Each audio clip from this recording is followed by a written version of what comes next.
Hi folks, for the project of today we only need the old grinder. I took apart the 90-degree gear. It has a 3-to-1 reduction. It's a very good idea to add some grease inside the gear so it doesn't get rusty and we don't have water infiltration.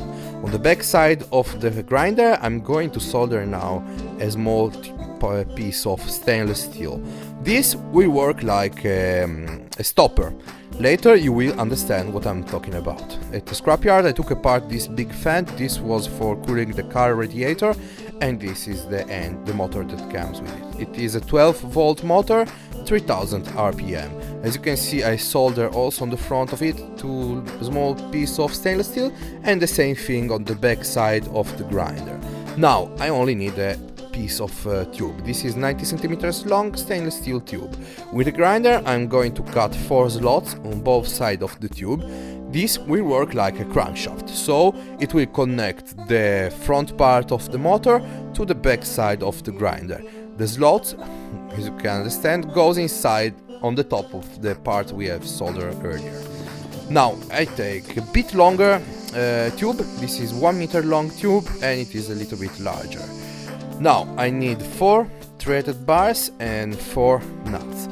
These bars goes perfectly inside the holes that were on the head of the grinder, like this. Now once all 4 are in place, we only insert this on the big tube and we solder all 4 bars in place.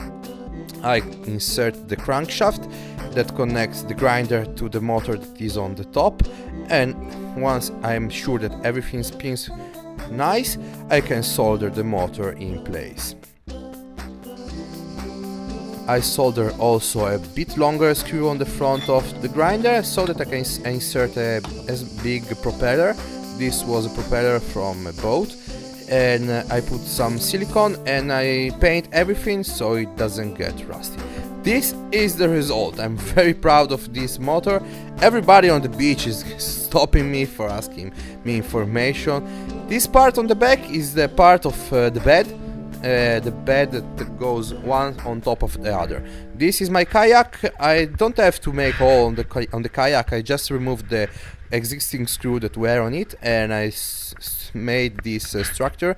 This was for example an angle of a bed, and this is the other part of the bed that so that I can connect the engine on top of the kayak. I secured the engine with a pin, so even if I fall in the kayak I don't lose the motor. Now I take an old car battery. This is a 60 ampere car battery. There is no risk of being electrocuted because are only 12 volts, so it's not dangerous for me. I put a button, so every time I push the button I can activate the motor. So let's have some